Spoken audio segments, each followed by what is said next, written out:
Hello there, and welcome to this video. On this video, I'm going to be taking a warts and all look at the recorded work of the greatest musician of the second half of the 20th century, most likely, which is Mr. Miles Davis. And I am a huge fan of Miles Davis. So I think it's probably about 50 albums I've pulled out here. And I haven't got them all, but I basically pulled out a whole ton of albums, and I'm going to run through these. And of the albums I've got, I'm going to say what are essential and what aren't, and I'm going to be very critical. I'm going to take a warts and all approach to this. Now, before we kick off, I've got to say I absolutely love Miles Davis, and he is in my top four. There's four musicians for me, which are my musicians. That's Frank Zappa, John McLaughlin, John Coltrane, Miles Davis. They're my four, all right? Miles is probably up there with John McLaughlin and Frank Zappa. So he's in the top three, I would say. So this musician means a lot to me, and I love this music. But now I've said that, I am going to go through this being as critical as I possibly can, right? So I hope you understand how this warts and all concept works. Sometimes if I'm dealing with a band or an artist that there's a bit of comedy in there, I may go down that route. I can't see that happening on this one. This one's going to be serious, and that is down to the respect I have for Miles Davis as an artist. Right, so Miles Davis was born in 1926. He emerged in the bebop era in the 1940s. His first big gig, I suppose, was with Charlie Parker, which was the most important group on the planet at that time. He was very young. He came from quite a privileged background, and he went to Juilliard, so he was not one of these sort of street kids. He had come from a position of education, privilege, and he sort of descends down into the world of jazz. By the end of the 1940s, he's got a heroin habit. He keeps himself going by pimping out various women. He then kicks the heroin habit, which sort of keeps him at bay, although he does incredibly groundbreaking work at that time. And then in the mid to late 50s, he emerges as being one of the most important musicians on the planet, and becomes known at that point for being someone who is not only pushing the boundaries of music, but is using a certain approach which becomes more and more intuitive and more about putting musicians in a certain place musically so that they are forced to come up with something new. He's this sort of pioneering approach and his openness to the music of the street, especially as what he saw as black music from the street. Mainly, he was an early adopter of rock and funk and all the sort of psychedelic stuff that's going on in the 60s. So he is very, very important in the invention of jazz rock fusion. He then retires in 1975, goes into some sort of drug-fueled hell, emerges back in the 1980s, not a well man, and creates a lot more accessible albums throughout the 1980s that sort of get maligned. They won't get maligned by me, by the way, but they get maligned. And then he died in 1991 at the age of 65. So that's Miles Davis's biography. Obviously, he played trumpet. I didn't say that. Let's just go right back to the 1940s. So he arrives in New York, and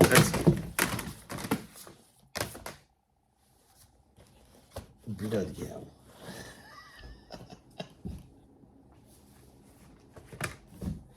You know what's happened, don't you? I got a great big, one of the biggest collections of records here to the side of me, and they've all collapsed on the floor. I do apologise. Anyway, I'm totally out of whack now. This is going to be hard to do. Never mind. Let's keep going. The point is with one of these videos is that this is proper YouTubing. I've got a camera, I've got some lights, I've got some records. There's going to be no fancy editing. We start up and we just keep going. It's only a few records falling over. You know, it doesn't matter, does it? You know, it's changed the nature of the video now because I had everything in order. Now there's a little bit of chaos introduced. And that's sort of that approach that I embrace on this channel. Where did I get that from? I got it from Miles Davis. That's where I got it from. It's from Miles Davis.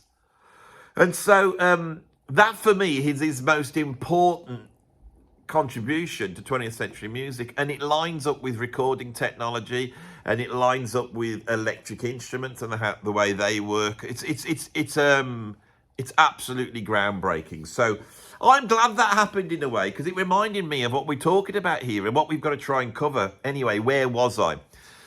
At the age of 20, he arrives in New York. He gets offered the gig with Charlie Parker. Now, for Charlie Parker to give him the gig, that would be replacing Dizzy Gillespie, who would come out and enthrall the world with the most virtuoso trumpet playing anybody had ever heard. That's why it was called Dizzy. It was dizzying what he was doing, literally. Miles had a different approach. It was a little bit more introverted. And that is what always gets said about Miles playing with Charlie Parker. The truth is, he is burning through bebop. He's a virtuoso trumpet player. This idea that he has sort of less technique than other trumpet players is bonkers. You can't play with Charlie Parker at that level, right? And negotiate that music unless you can really play, especially on trumpet. What happens, I believe, is that when you got Dizzy and Bird together, they both sort of, it's just really insane sort of virtuosity coming out of everywhere. But Miles is a virtuoso, but he's an introverted virtuoso. This is the thing. His sound it embraces the feminine more. That's the only way I can describe it. There's a conundrum in Miles's trumpet sound. He's a tough guy. He's a boxer, and he approaches it like that in terms of the music and his bravery, the way he comes in there. He also, I often think of him because he's got this sort of love of Spanish music as being almost like a bullfighter. He goes into the ring, to fight. But he's not going to fight with virtuosity and speed and showing off. He's not fighting with that. He's fighting with something which is much more deeper, heavier.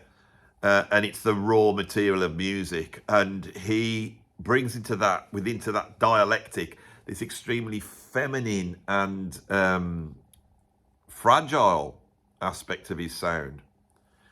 Louis Armstrong never had it. Charlie Parker never had it. I think Lester Young perhaps had it before him. There were musicians who explored that. But he had it in bucket loads. Now, the album I pulled out here is an album I've owned for like over 40 years. This is volume 3 of a sort of series of Charlie Parker albums that came out in the 1980s. And this is covering the quintet and sextet recordings that he did with Miles Davis. And for me, this is the best Charlie Parker.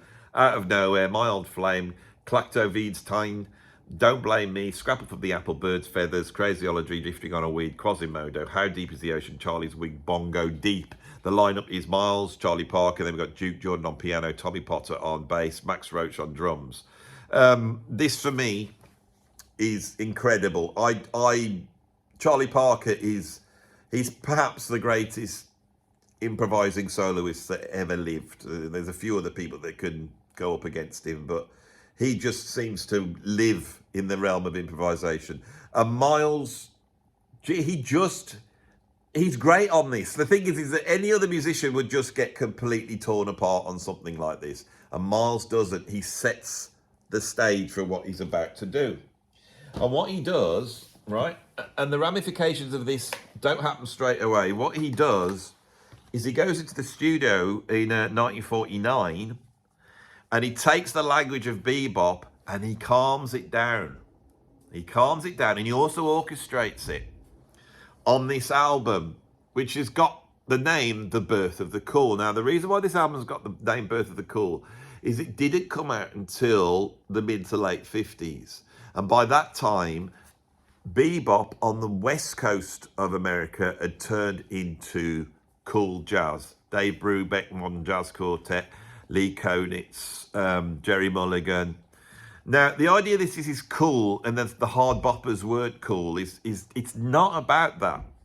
It's really the embodiment of what's going on this album. Now, to be fair, the players on this album, it's like a who's who of cool jazz. We've got Kai Winding on here, Jerry Mulligan's on here, Max Roach is on here, Lee Konitz is on here. Kenny Clark is on here.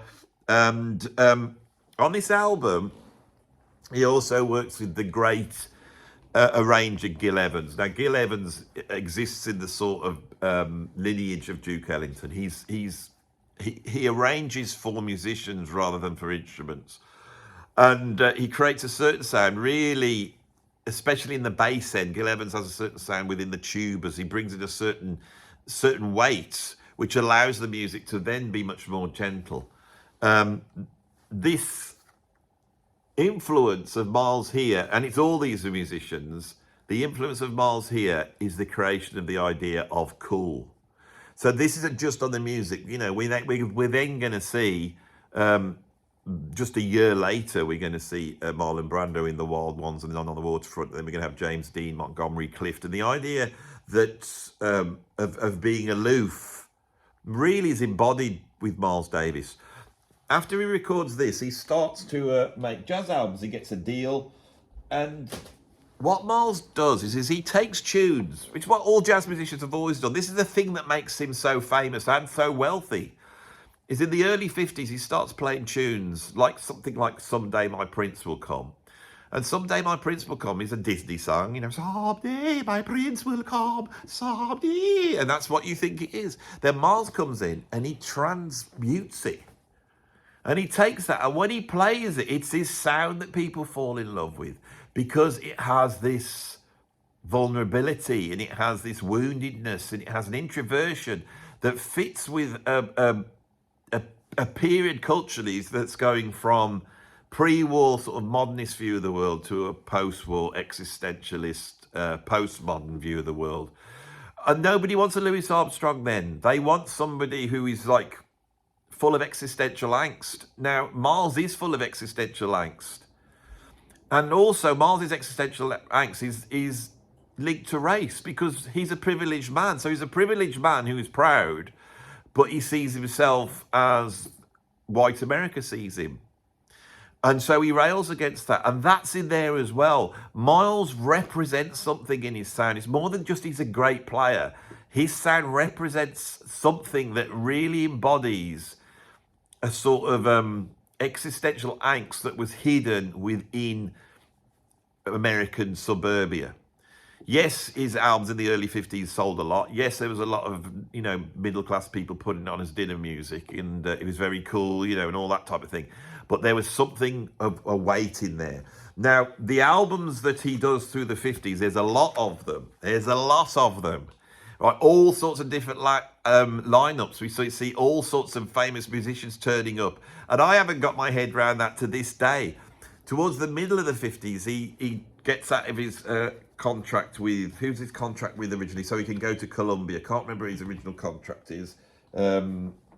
What's it with? I can't remember. He's on a smaller label, and so to get out of this, he records like 4 albums in a day, which is like Working, Steaming, and all these albums. They are classic albums. They're actually culled together from sort of 10-inch LPs. They did have them when I was younger. I don't know where they've gone. So I used to listen to those to represent that period. When I go through my collections now, because I'm not really interested in this period, I haven't got that much. I've found this album that I've obviously bought very cheap, Miles Davis with Stan Getz, called Conception. I've got this one which calls together some of those early recordings, called Boplicity. I think there's a couple of the Charlie Parker ones on here.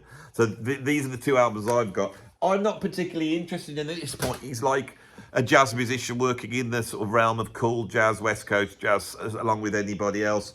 Where does it start to change? Well, part of it is that the musicians he attracts are so incredible. Sonny Rollins plays with him. John Coltrane plays with him. You get Philly Joe Jones on drums. You get a Wynton Kelly. You get Red Garland on piano. He has Paul Chambers on bass. He amasses himself really one of the greatest sort of post-bebop groups around. Eventually, they do a couple of albums that I want to, draw attention to you. Now, this little CD has got 4 albums on it. Towards the end of the 50s, early 60s, he comes back with Gil Evans and he does these large-scale, they're not big bands, they're more like orchestral jazz albums. Porgy and Bess, Sketches of Spain, Miles Ahead, this CD contains all of those. They're very important. We haven't quite got there yet. This album, I actually got this one because it has Ascension pour le Scaffold, Lift to the Scaffold. This is a French film that was made in the mid to late 50s, around about 58, I think. Miles goes to France. A lot of jazz musicians at this point were going to France. Now, France in the 1930s was the first country to recognise that jazz was an art form. The Hot Club of France grew out of a magazine that was basically championing how incredible this new music was. So American jazz musicians going over to France would get a welcome that they never received back in the United States of America, and they were treated like kings. Miles Davis was brought in as the great genius he was. He hung out with all the great philosophers and artists and film stars. He had an affair with Juliet Greco, and he gets pulled in with a French rhythm section to provide the music for a French film, which is part of the French New Wave, which is also a cutting-edge film. He has the idea of going in and creating music on the spot, basically watching the film and reacting to it. And to do this, he moves away from the tyranny of the chord progression. The thing that made bebop so hard was trying to weave your way through all those chords that were passing by at 1,000,000 miles an hour. George Russell at that time had come out with a theory book about jazz, basically placed the Lydian mode as being the sort of basic scale, not the major scale. The reason is because it's the brightest and most harmonious mode. Now, I don't want to get into this sort of music theory area on this one. Suffice to say, he simplifies the harmonic structures and starts to work in a way which is much more scalar, which allows for more freedom. That is done on this album here, Ascension pour le Scaffold. This is one of his great albums. And I would say Sketches of Spain is essential. Sorry. Birth of the Cool is essential. If you're building up your Miles Davis collection, you start with that. You get Birth of the Cool. Make sure you got some Charlie Parker. Of the 1950s albums, I have to be honest, I feel that Lift to the Scaffold, there is a change, and it provides the bedrock to everything that he's going to do from then on. That is where this idea of working in an intuitive way, improvising within the studio, letting musicians have a statement, giving them freedom, but also put them in some sort of Zen-like straitjacket, which actually comes from them being confused by Miles' lack of instructions. A lot of his musicians said he never would tell you what he wanted, you know, but he directed the music in a certain way. It's an incredible way of creating art, and the ramifications to how people are going to relate to digital technologies it's just overwhelming. I mean, my approach artistically is based upon a number of musicians. In terms of the process, it's Miles Davis, right? So when I do a YouTube video like this, I switch the recording on and I start and I try and allow whatever things are coming in from outside. I don't try and be the king of it. I try and just be a participant in this event. And I try and explore the line between what I want, my intention, and what the actual thing is. And I try not to judge that. I'll try and let you judge that. This is all very postmodern, all very existentialist. I allow things to happen. So it's sort of fortuitous that I had all my records collapse. You never saw it, but it happened. They're all here, all nicely organized. And now they're just all around me. And now that one's fallen on the floor. And I'm allowing all that to come into this video because I see that as being the totality of it. I'm not fully in control of it. And by not being fully in control of it, I can allow the thing to become a thing in itself and somehow might just edge into an area which is more interesting. It really starts with, no one ever says this, it starts with Lift to the Scaffold, and it's a fantastic album. It's very interesting because people talk about jazz being an American art form. The role France plays almost instantaneously is very profound. The greatest jazz film ever made is Bertrand Tavernier's French film, Round Midnight, and it deals with this. And so the fact that Miles has to get out of America, go to France to find this new freedom is a very interesting story. From there, we get two albums at the end of the 50s. He's sort of, he makes this one. Now that for me, when we talk like the post-bebop, you know, virtuoso band just playing straight jazz. I believe this is his greatest album. I actually think this is the greatest jazz album ever made. So for me, I don't need to trawl through all the other 1950s albums for his more straight jazz playing. If you want to hear Miles playing straight jazz, you get this. You also get Cannonball Adderley on here. You get John Coltrane on here, and they are just at their peak, right? There is no modality. There is, except on the track Miles, we see him exploring that, but it's a lot more, you know, when he does Dr. Jekyll, Sin's the Head, Straight No Chaser. On the opening, Dr. Jekyll, which I think is, who wrote that? Alto sax player. Can't remember. Come on, Andy. So annoying when this happens.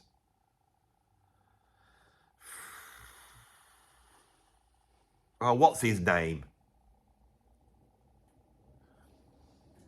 Incredible player. Oh, I can't believe this. I'm going to have to take the album out and look.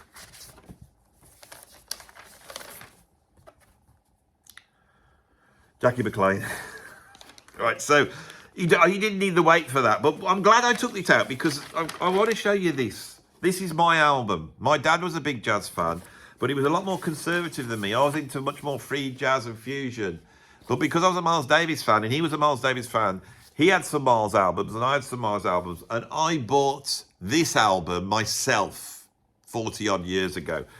And one day my dad came in and put it on and he started listening. Now my dad died 10 years ago. So it's interesting when I see his writing, because my dad in 1948, he won the handwriting championship in the United Kingdom. He won the best, he got the best handwriting. There was a competition in the whole country. And so he got very nice writing. Now, this is him just sketching something down, but he's put some writing down, and you can see that beautiful sort of way he's put that. And if you see what he's put here is, this is a Miles Davis record from the time when he could play properly. And then it says Mike Edwards, 1987. So that's like 38 years ago. And he really does play properly. If you want to hear a musician playing proper jazz, this is the ultimate album. You know, so that's funny that is. So these modal experiments that we're looking at, right? Where do they go? So they end up with the biggest selling jazz album in history, which is of course A Kind of Blue. Now we are getting to the bit that's collapsed, so there's no Kind of Blue there. Oh, this is rubbish. This is rubbish. There's no, but so I can't actually find my copy of Kind of Blue. Shot off somewhere into the unknown, hasn't it? Yep, I've lost it. Oh, here we go. Got it. Kind of Blue. Biggest selling jazz album of all time. A sublime album. Almost like, if you only own this album by Miles Davis, you have no idea who Miles Davis is. Because Miles is so exploratory that a lot of his albums are uneven, I believe. You know, they are uneven. Some of his greatest albums are uneven.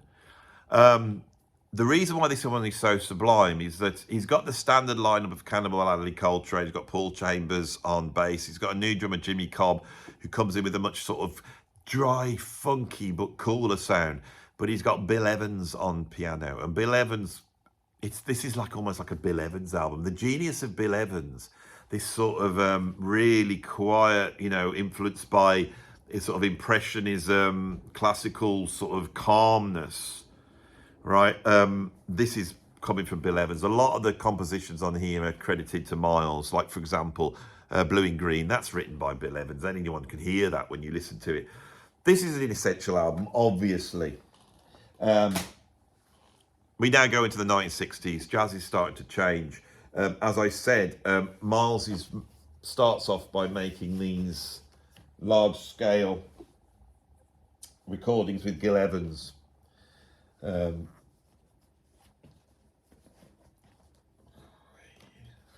Oh God, why did it all have to fall on the floor? This is rubbish. I just had it in my hand and I just removed it. Oh, it's right here in front of you. So here's my vinyl copy of Sketches in Spain, which I would say, if you're going to buy one of those large orchestral albums he did with Gil Evans. And the only one I own one, it's this one. This, Miles explores the Spanish side. Now, the Spanish side is such an important aspect to jazz. Jelly Roll Morton brought in what he called the Spanish tinge in the early 1920s as jazz is forming. But by the Spanish tinge, we also mean the influence coming of the Spanish through South America as well, and also coming up through New Orleans itself. The Spanish tinge brings a certain rhythmical aspect in, which sort of develops within jazz, and often gets called the sort of African element of jazz. And it's not, it's the Spanish element of jazz, the sort of 3 against 2, clave patterns, the sort of moving away from 2/4 marching rhythms.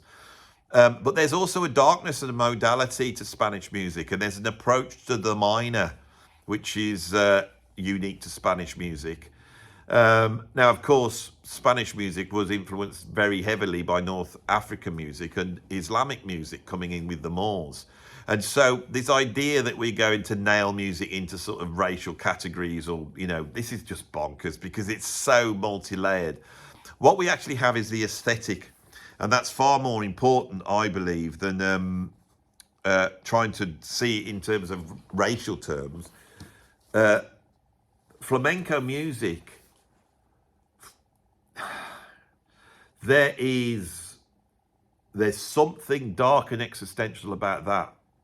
I once had a video about flamenco music. It was very interesting, and it was like it went through the history of it in great depth. And there was one bit where they said it basically this music starts up. It's like a folk music that's in people's houses. You know, people would sit round a table and do this flamenco. They would get up and dance on the floors, and they'd bang the table, you know, and they'd sing. And they had an example of this with someone singing an old flamenco song. So, you know, it starts up, and this bloke comes in and he's doing all the... He's doing all that type of shouty thing that they do. It's incredible. I love it. But they got the subtitles on. And at one point, he's not a happy man. And there's a line where he says, "Stop throwing those kittens at my head." And when I read that, I realised there's a madness within flamenco. There's a madness within this sort of, this folk music. It's a surrealness that I believe is attractive to jazz musicians. And I don't know whether that's the Spanish tinge. There's a certain... Dizzy Gillespie, you know, when he goes to the Latin American and the Spanish, they're going towards something which is surreal in a way. It's very hard for me to put my finger on that aspect of jazz. Anyway, that's an essential album without a doubt. Hope you're keeping tabs on all the albums I've said are essential. Early 60s, right? He then forms his second great quintet in the 1960s. This is the quintet that has Herbie Hancock on piano, Ron Carter on bass, Tony Williams on drums, and eventually Wayne Shorter on saxophone, although we get George Coleman's in there for a while. And this lineup, it takes a while for this lineup to get established. These musicians are almost like a generation younger than Miles. Not quite, but they are virtually. I think in Tony Williams' case, you know, he's coming in at sort of 16, 17 years old. And they re-energize Miles. They have a much stronger empathy with free jazz. With Wayne Shorter, we have one of the greatest jazz composers at that time. So he's writing incredible stuff. Herbie is as well, but Miles really relies on his compositions, on Wayne Shorter's compositions. Tony Williams is a virtuoso drummer that has really re-established jazz drumming in the same way Elvin Jones is with the John Coltrane Quartet. So this quintet is something else, but they're young as well, so they're also listening to pop music. And if you listen to, say, Herbie Hancock's solo albums at this time, and you put on something like Cantaloupe Island, that's got an urgency and a groove, which is obviously very close to what's happening in pop music, rock music, or whatever you want to call it. So as this quintet develops through the 60s, Miles is slowly working towards jazz rock fusion. It's very interesting. So it starts off as an acoustic group, and then we slowly move to a point where the electric instruments start to crop in. Now, I'm going to try and cover that as best as I can with these CDs I've got here. So,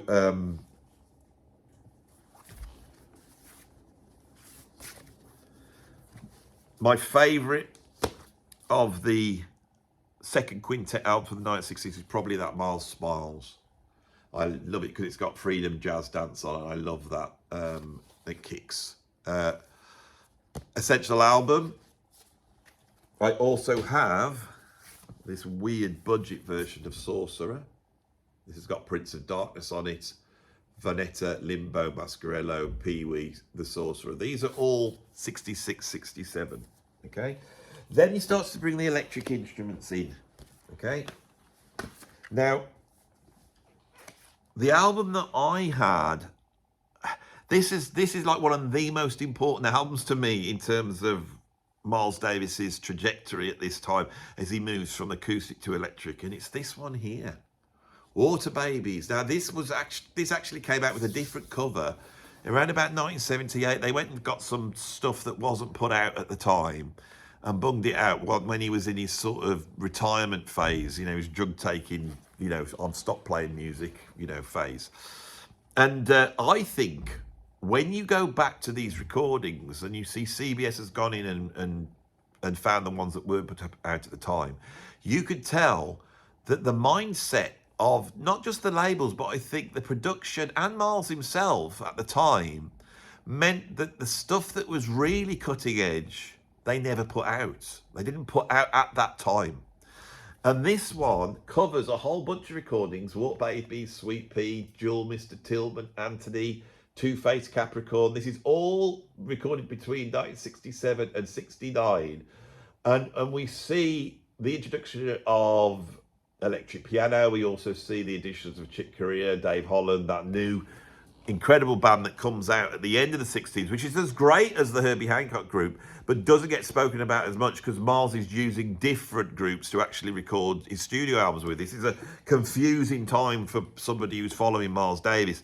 This is fantastic. Now, the album where you could say he's doing this, the official album, is this one, Feed the Kilimanjaro. I absolutely love this album, but I actually love this one even more. And I think fusion could well be invented in December 1968 with the dual Mr. Tillman Anthony. That track there is pretty fusiony, and a lot more fusiony than anything we're getting on here.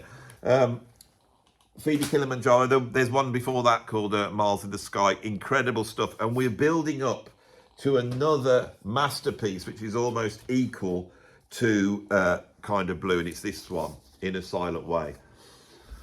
Now, I'm not a massive fan of this album, right? I'm not a massive fan of this album. It doesn't seem as groundbreaking as Feed the Kilimanjaro or even the Water Babies recordings.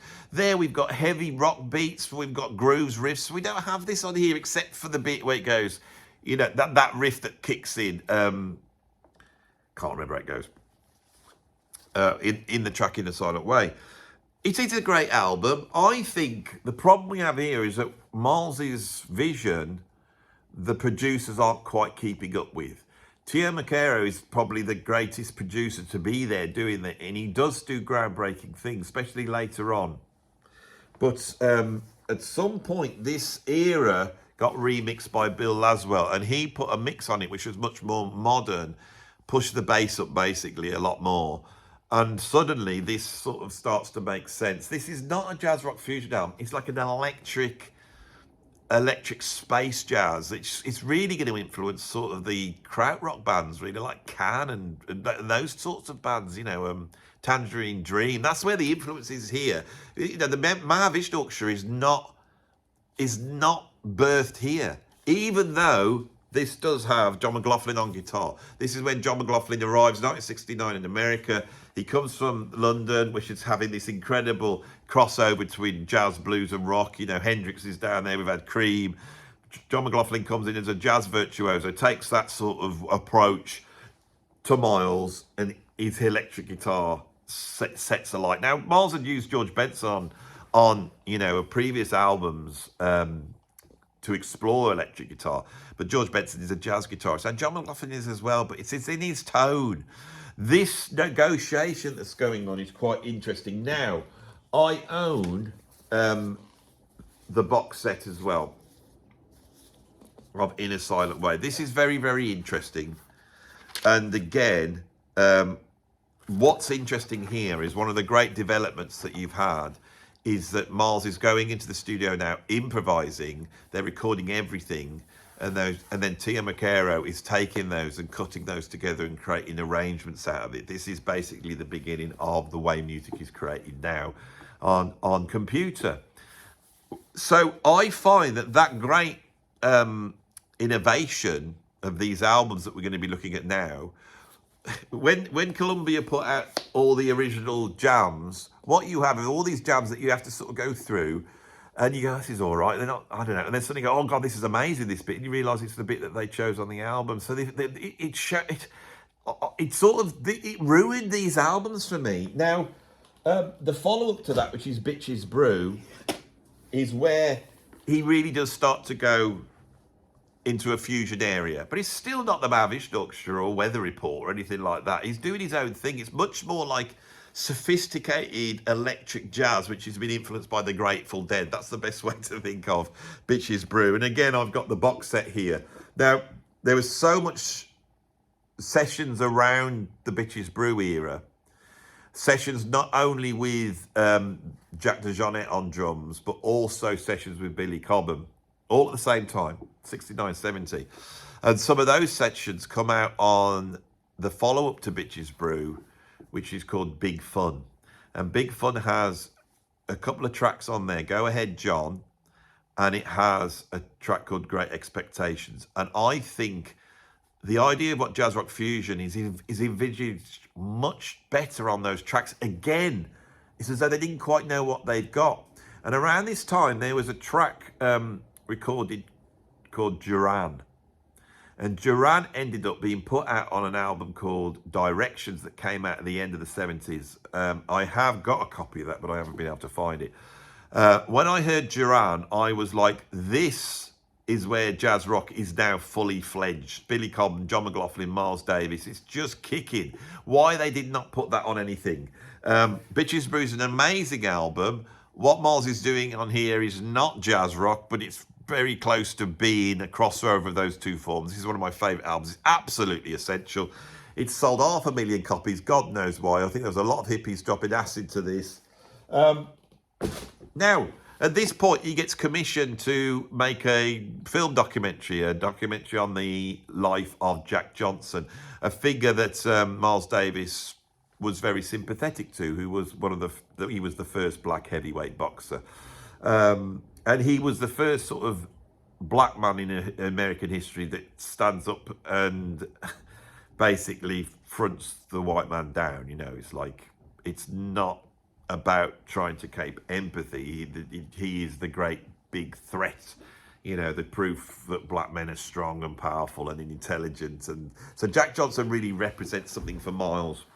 And what's interesting is he doesn't go into the studio with his band. He goes in with John McLaughlin, Billy Cobham, that set of people. He also goes in, he also has Sonny Sharrock in there, and they make an album called Jack Johnson. Now, in the mainstream world, you know, the mainstream sort of jazz criticism, they often will say that this is the beginning of jazz rock. Now, I have, again, the box set. Now, of all the albums, this one contains a lot of filler.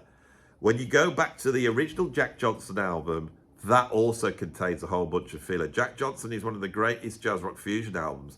But when I do my top 10 fusion albums, people say, why didn't you put Jack Johnson on there? I'll tell you why. Because what's amazing is that first 10 minutes, right? The riff that's on side 2, and maybe John McLaughlin's guitar solo at the end. The rest of it is really just patched together. It's a patchy album. They are really exploring stuff, and they're not confident, I believe. They don't really know what they're dealing with here. And the thing is, live, Miles is exploring stuff with his Chick Corea, stroke Keith Jarrett, stroke Jack DeJohnette Hi-Air2 group, which really is cutting edge. There's an album that comes out around the same time as Bitches Brew called Live at the Fillmore East, I think it is. That one has proved actually in the long run to be more influential on modern jazz musicians. People like Chris Dave and Lewis Cole, they all point to that album as being the groundbreaking album. Now, what have we got here? How can we illustrate this? I actually grew up, if I can find it, and I can't find it. I had this on CD. Now this is a bit of a sort of bootleggy album. This is a live recording from Rome 1969. Whether you can get hold of it, whether it's been released properly, I don't know. This is the Miles Davis, Wayne Shorter, Chick Corea, Dave Holland, Jack DeJohnette lineup. And then in Rome in 1969 playing Bitches Brew, Miles Runs a Voodoo Down, and then Peaceful off in a silent way. This is amazing. And so there's a lot of live recordings of this band that are absolutely amazing. We've also got a live recording from 1964 of the Miles Davis quintet with Herbie and Tony. So that's the CD I had. An odd one. Now, if you're interested in this period that runs from the late 50s, is cool jazz, all the way up to the sort of invention of jazz rock fusion. A great album to get, as an absolutely brilliant album, is this one. This one, as an overview of Miles Davis, you could almost, like, if you bought Birth of the Cool, and you bought, say, Sketches of Spain, and then you bought this will cover the whole lot. And when we get up to it starts off with two bass hit, which is on Milestones, Love for Sale. Love for Sale is the classic late 50s quintet. It's better than anything on Milestones. My favourite recording of that quintet is Love for Sale off this album, Circling the Round. And then you sort of see the development from there towards fusion. We end up with Sanctuary and Guinevere, which is the beginnings of this experiments in fusion. I absolutely love that. This is the thing with Miles. This is a greater album than, say, Jack Johnson. And part of it is because this came out in 1978, 79 again. It's Columbia pulling all these unreleased tracks on, and it's brilliant. So now Miles is fully fledged, isn't he? He's fully fledged into the world of jazz rock, and he starts to make a whole series of albums, which I am trying to locate here. One of my favourites is the album Live Evil, which I haven't got, although I've owned it, you know, and I've pulled it out many a time, but I don't seem to have that here. But what I have pulled out is some of the 70s recordings. So I have got, let's try and get this in order then. That should do with it.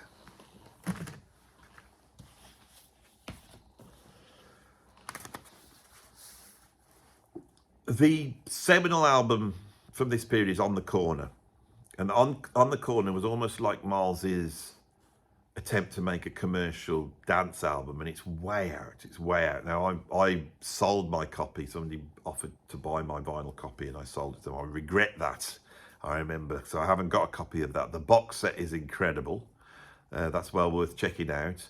But there's a whole bunch of other albums I've got here. As I said, Live Evil is very important.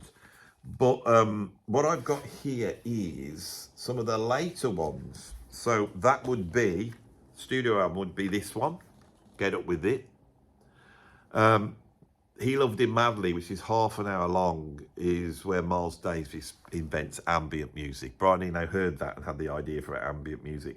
But things like Honky Tonk and Rated X, it's this sort of, even more than On the Corner, Rated X really is laying the groundwork for the future. This is a great album.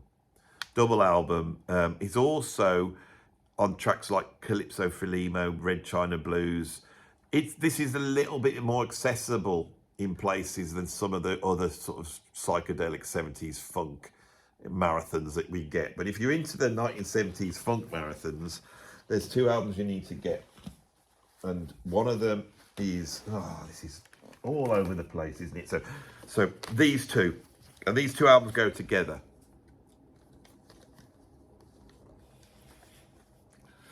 Agata and Pangea. These are two double albums, all recorded on the same day, in Japan somewhere. Do you want to know which the best of these two is? Well, the critics like this one. I like this one best because this has got a little bit more fried electric guitar playing, but there's not much between them. This is really heavy. This is like full on. You know, it's like the idea of there being tracks on here is almost like gone. It's basically they start up and it's like this funk overload, and it just goes on and slowly morphs. You know, and at this point, Miles's sort of approach, this happen chance approach to recording, has got to the most extreme. And there's one album that came out right about this time where he was auditioning a saxophone player. So he auditioned them by getting him to play on an album that was being recorded live for release. It's quite incredible. Probably the heaviest of all these albums is Dark Magus, which I don't own. I'd love to have a copy of that. There are a couple of others in this bracket that are quite interesting. This is like the live version of On the Corner, and I love this album. This one is very funky. We've got that in the middle, look at that. And this is sort of almost like this is 73. He retires in 75. So this is a little bit before Pangea Nagata. Sorry for getting that out of whack, you know. But this one doesn't get talked about that much. I don't know why. It's not as wild and psychedelic as Agata and Pangea. It's more grounded, but it's still like immensely long jams. I mean, these albums just have one track on each side, and they've got names, but they don't mean anything. The lineup at this point is Michael Henson on bass, Reggie Lucas on guitar, who went on to produce Madonna, Ceric Lawson on organ, Al Foster on drums, and Tube on congas, Balakrishna on electric sitar, Badel Roy on tablas, and Carlos Garnett on sax. I wonder if this Carlos Garnett, that was his audition, don't know. That's a brilliant album. I love these psychedelic 70s albums. Now, as I said, Bill Laswell grabbed the original tapes and he remixed them. There is an album called Panther Lasser which contains those. If you get the album Panther Lasser by Bill Laswell, it represents all of this brilliantly in a silent way. Stuff off Big Fun, off Get Up With This, off On The Corner. It's a masterpiece. I have lost mine at some point and I need to get another copy of it. But I bought that, and I also bought the remixes where they then handed those tapes over to contemporary EDM producers at the time and remixed them. And this is brilliant as well. And this really shows what Miles is doing. That I would say the most forward looking music that Miles ever made was made in the early part of the 1970s on these albums. This is really laying the groundwork for a way. This is highly influential. There's so many. If you listen to Cinematic Orchestra, or say you listen to Noah, or you listen, there's so many acts out there now whose sound is just rooted in what Miles was doing at this point. In 1975, he said he couldn't hear the music anymore and he decided to retire. And he went away and nobody knew whether we would play or not. In 1978, CBS got him back in the studio with Larry Coriello on guitar, and they recorded some stuff. It never saw the light of day. I still don't think it's come out now. Miles didn't actually play trumpet on that. He played keyboards, I believe. But in 1981, he met Cecily Tyson, who is the actress that plays Kunta Kinte's mom in Roots. And she sort of rehabilitated him, got him back on track, and got him out of all the drug taking. He was a very ill man by this point. And this big comeback was organised. Now, by this time, Miles had become legendary in the world of music in a way that he wasn't 10 or 15 years before. And so his comeback was big news. From this point on, Miles was going to play large theatres and arenas because of his stature. And they went back into the studio, and a week Miles made this album, Miles Davis, The Man with the Horn. Now, this is something like the third album I ever bought by Miles. And I have to be honest, I didn't quite get it. But what did blow me away on this album was Mike Stern's guitar solo on Fat Time. But I've always, if you go back to early videos, you'll see me going, it's a weak, blah, blah. It's not. This is absolutely amazing. What Miles is doing on this is groundbreaking. It's brilliant. The sound of the band's brilliant. There's a couple of really commercial things. There's a song on here, The Man with the Horn, which is almost like pop friendly. That's great. Shout is quite commercial, and there's some really way out stuff on here. He's got this new generation of musicians. So he's got, where's the lineup on here? Al Foster on drums, Sammy Figueroa on percussion, Bill Evans on sax, not the pianist, Marcus Miller on bass, Barry Finity on guitar, Mike Stearns on guitar. I went back to this the other day and I thought, my God, this is amazing. This is a great album. That band then goes in and records a live album. This is just unbelievable. This is one of the greatest fusion albums ever made. You know, we could go on about Bitches Brew and Jack Johnson, you know, but in 1981, 82, what musicians were making good jazz rock fusion? Who was it? Right? It's few and far between. Miles comes out and he just defines what good jazz rock is with this album. Mike Stern is off the scale on here. It's just a revelation. As is the next album that comes up, which is a collaboration with Gil Evans, which is this one, Star People. Again, this is absolutely amazing. The opening track, Come and Get It, the interplay between Mike Stern and Marcus Miller on that is just mind-blowing. The title track,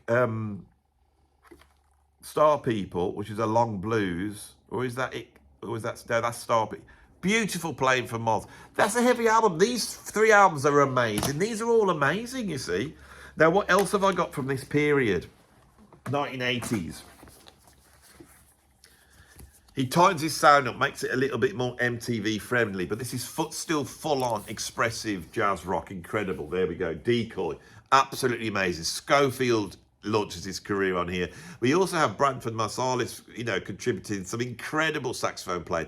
This album's another. This is a fantastic album. This is one of the best jazz albums from the 1980s, right? The fact that he's playing arenas, the fact that he's been interviewed on television chat shows, he's become a thing. It sort of takes the steam out of Miles Davis, who up to then was a cutting-edge musician, but he's always had that aspect of being accessible in a way.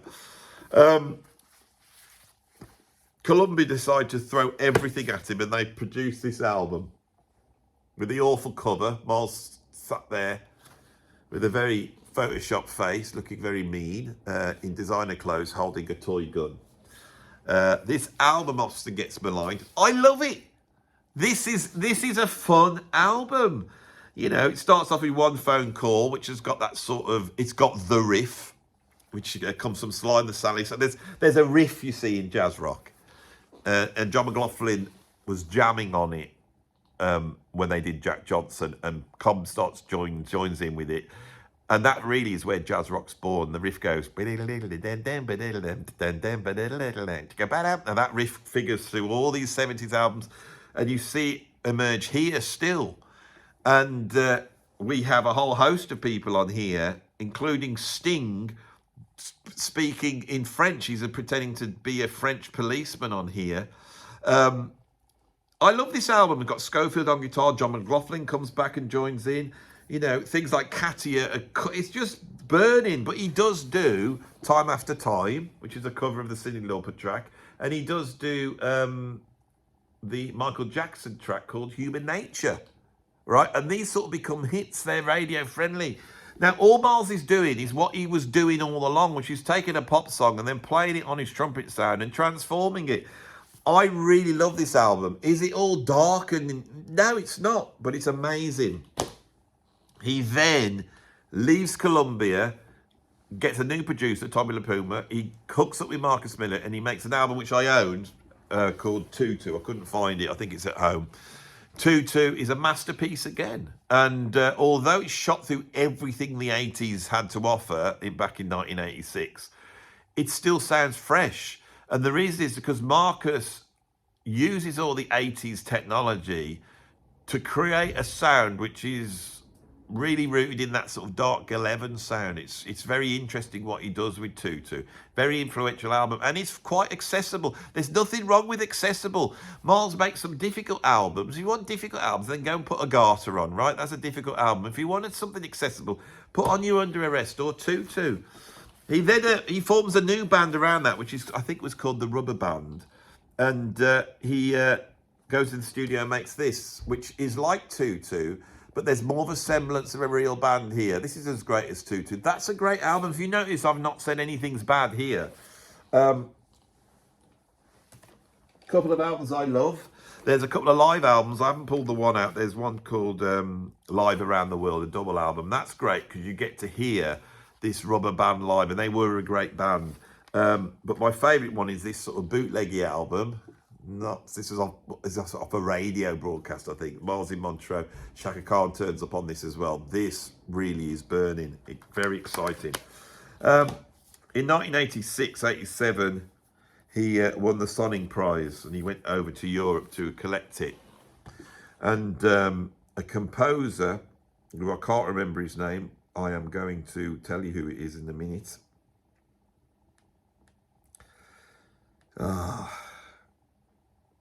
Is it Paul Mickelborg? I think it's Paul Mickelborg. It's a trumpet player, isn't he? He decides to write a special piece based upon the Miles Davis's aura. So it's based upon the colours that are in Miles Davis's aura, and Miles goes and plays on it. As I've said, all these albums from the 1980s are brilliant.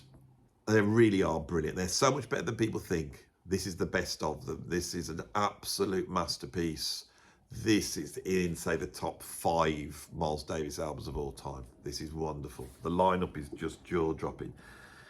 Miles on trumpet, John McLaughlin on guitar, Vince Wilborn on electronic drums, 3 keyboardists on here, Thomas Clausen, Ol Hock Hansen, Kenneth Knudsen. We've got Bajane Rupe on guitar. So we've got a lot of European musicians on here. Bo Steve on fretless bass. We've also got Niels Henning Ors Pedersen on acoustic bass. Lennart Govstedt plays drums. We've got Marilyn Masser, Ethan Viesgaard on percussion. There's an oboe corps anglaise player, Niels Ege. There's a harpist on here. I mean, it's like a full orchestra. And we've got, that's about it. John McLaughlin's amazing on here. Neil Ors Pedersen's amazing on here. This is just a fantastic album. By the end of the 80s, Miles is suffering. He's not well. He's trying to take on what's going on in black music at the time, which is rap. And that's a little bit beyond his remit. His last sort of studio album is this one, Bebop, where he goes and works with a hip-hop producer called Easy Mo B, and he dies while they're making this album. This isn't a bad album. It's quite good, but it's basically, if you just took the rapping off, it would be better. The rapping, everyone was doing this at the time. Jazzmatazz were doing it. You've got them Red Hot and Cool. You got the Roots. And then Miles comes in and does it. It's okay, you know. It just, I don't know. There's a couple of tunes on here where after he died, they then worked on that, and they sort of doubled up his trumpet lines, and they're really, really good. There's some, it's I don't know. I've never known what to think of this album. I commend Miles for his last album being a sort of jazz rock fusion rap crossover, and that the fact that the guy was able to pull off sitting on the front cover with no shirt on. I mean, who else could do that, you know?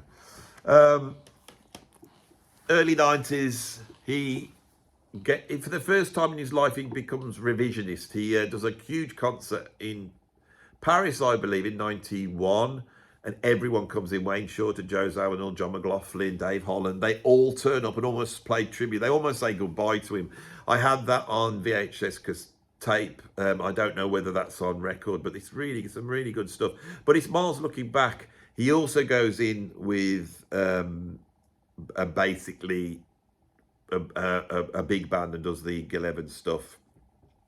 I think he's got Wallace Ronnie, is it, on trumpet, filling in for him.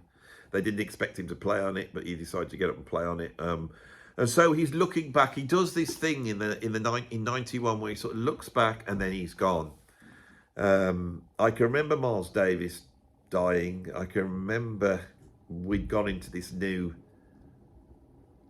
decade, 1991. It was just before Christmas. I'd got my first job. I hated it.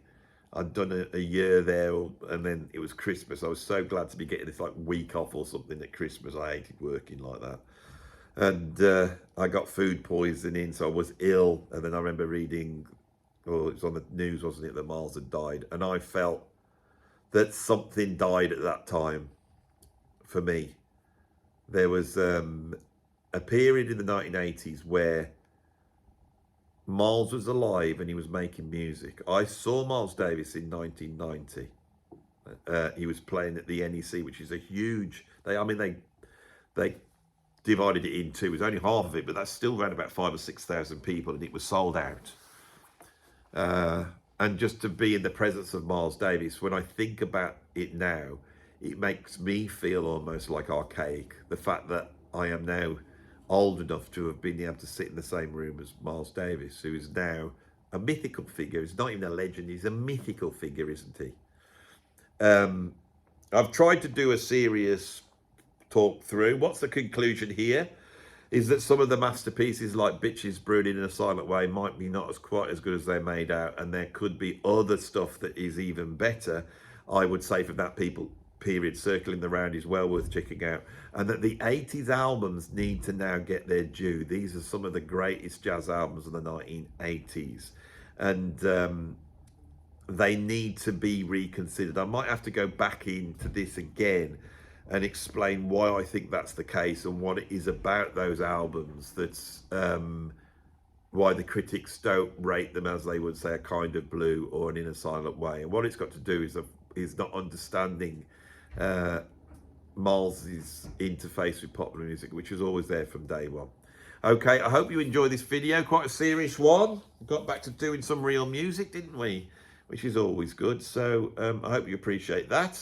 And I will see you on the next video. Thanks for watching.